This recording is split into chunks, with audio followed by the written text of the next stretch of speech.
Gateway Game of the Week this week, which is Nekojima. This was a game that was sent to us by Let's Play Games Australia. They didn't say that we had to say anything good or negative about it. It was just provided to us. So, but go into that with your antennas up. Don't just listen to us talking about it. Go find other people as well if you'd like to learn more about this game.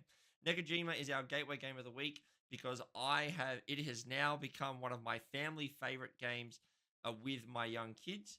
They love this game. And Nekojima is Jenga on steroids. Is the very quick way that I'm going to explain this game.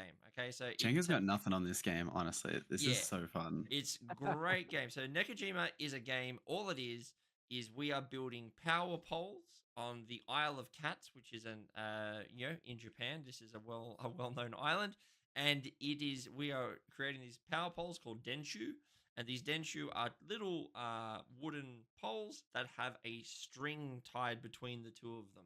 There are 3 different lengths of string, and there are also different height combinations of really tall poles and really short poles. On your turn, all you are going to do is you are going to roll 2 dice. This game can also, I should mention, can be played both cooperatively and competitively. Either way, it plays exactly the same. You roll 2 dice. That's going to tell you 2 of 4 locations that you need to put your poles. They are separated into 4 colors: red, green, blue, yellow. Okay.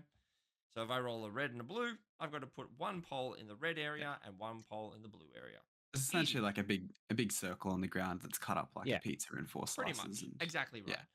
Yeah. Okay. Once I know exactly what areas they need to go in, I then draw a cube out of the bag, and those will represent the 3 colors of lengths of string that I need to pull out.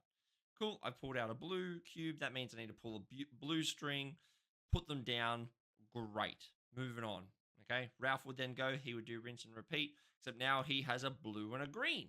So, knowing that I already have, he can put a pole in the blue area next to my pole. He can now, if he really wants to, stack his one on top of my pole and bring his one to the floor. The rules of the game are quite simple. No power lines are allowed to touch each other. You cannot wrap the power line around the pole, and no power lines can be touching the floor. That's it. That's the whole game. You'll end up moving things in and around each other, trying to get these power poles to not fall over, and also not knocking over and not touching each other, which is a massive pain in the butt. The final rub to this game is that if you draw a cube and it happens to be a black cube, there are these cats that are little cardboard cut out of cats, and they hang off of the power poles on their tails, and they put weight in between. So they're kind of like the traditional monkeys. Yeah, kind of. Like the connected monkey absolutely, things. 100% like that. And they just hang off the power poles and can literally bring things completely tumbling in on each other.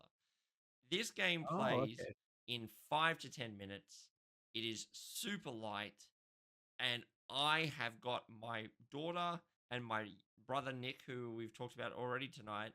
They love this game. This is a super light, super fun family game. Damo, your kids love it as well, I believe. Yeah. And it has no right to be as fun as it is, but it is. Yeah, look, it's great. You go. Oh, I was just going to say, so my kids loved it, especially my youngest. He really, really enjoyed it. It has that Rhino Hero feel when you start stacking things, except it's wooden poles. So each of these power lines are on either end, or the string, as Nee mentioned, it's wooden posts. And these round wooden posts, they are intended to be stacked on top of other wooden posts. Yeah. So, and the whole thing of trying to make sure your string does not touch another string is just nothing short of a nightmare half the time. And it's also one of those games you realize early on mistakes were made when the very, very first posts underneath we didn't like splay them out wide enough and there's too much slack, because then it means that, let's say if I remember right, it's the red the posts with the red string, which is the one that has a very long string. Is it the red ones or the blue ones? So yeah, we had one game where posts at the bottom were far too close. So it meant that every time a blue cube was drawn out of the bag, we had this massive sag, and it's just trying to make sure that was not touching anything else. It was just hilarious. But we really liked it. The only thing I will say, like you need a very, very, very sturdy table. Oh yes. Oh any yes, you do. Yeah. bump of the table, the whole thing comes absolutely tumbling down. So we had that. So the table we typically play games on out here is pretty good. But we had someone. Actually, it wasn't someone. Sorry, it was one of the dogs came over, knocked the table, and just knocked the whole thing over. But look, it's fine. Like you said, Nate, it plays in like 10 minutes. It's great when you can get it up to like the 4th and 5th tier. You're high fiving each other. Sorry, is it a Depending team? on Is it a the- team game? You It's can do optional. You can play it co-op. So Okay. so my youngest and I we played it co-op. But I played it competitively with the others.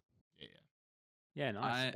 I personally think it plays better competitively, similar just that sort of Jenga style thing. I actually have only played this once, but I played it at was it PlayCon earlier in the year? Yep. And we were sort of waiting to play another longer. I think it was like 2 rooms and a boom or something. I'm like, oh, this will be quick. We'll just quickly play this. Just me and one other guy that was waiting. And yeah, so as you said, like, oh, this is pretty straightforward. Just 2 pieces of wood connected by a piece of string. I can put a piece of wood on a purple square, like purple triangle. That's fine. Easy I've never done. tried. I've never tried. It looks easier than you think, and it starts off easy. And we also had just those wobbly event tables that don't really. I think your camera's a bit wobbly too. No. Oh yeah, that's wow. probably my table. Wow. It's probably me moving it around. Yeah, no, it's all good. And it got to the point where I think we had gone. I think the whole game maximum goes for about 7 rounds, and we were up to about the 5th one. And to start off with, it's just me and this guy, just sort of having a bit of fun. Round 2 or 3, we'd sort of collected a bit of a crowd, and there's people watching on, like, oh no, it's gonna fall for sure.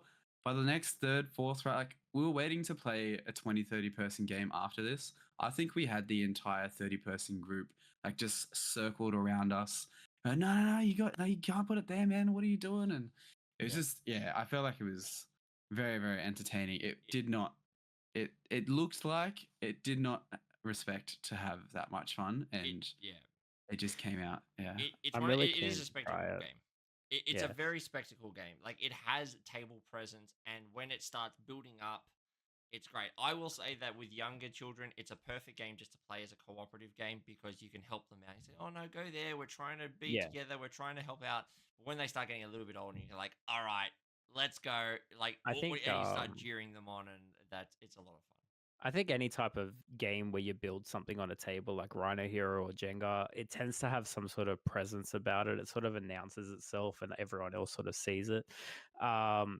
I love games where I don't understand the title because it's in another language. So I've just Googled the name of the game. So Nekojima is the Japanese term that means cat islands. Yep. And it refers to islands in Japan where there are more feral cats than human residents. Yep. I've never knew that existed. There you go. And I will, and it's also worth saying as well. Look, I think this game will be a game that will go off on our game day. Yeah. And Absolutely. for anyone who hasn't purchased a ticket yet, we will be giving away a copy of this game. So Let's Play Games was nice enough to give us 2 copies. So 1 copy will be in our library, but the other copy will be a game that we will be giving away during our raffle. What's the on website game day. for this game day, Damo?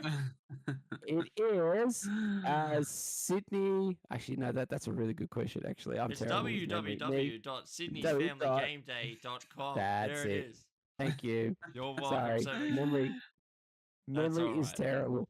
But I will say, so if anyone hasn't bought a ticket yet, please do so. We will absolutely have a copy of Nekojima to give away. We'll also And be to play on teaching. the day. Yeah. Yes, we will be teaching how to play the game on the day. That's Ooh. right.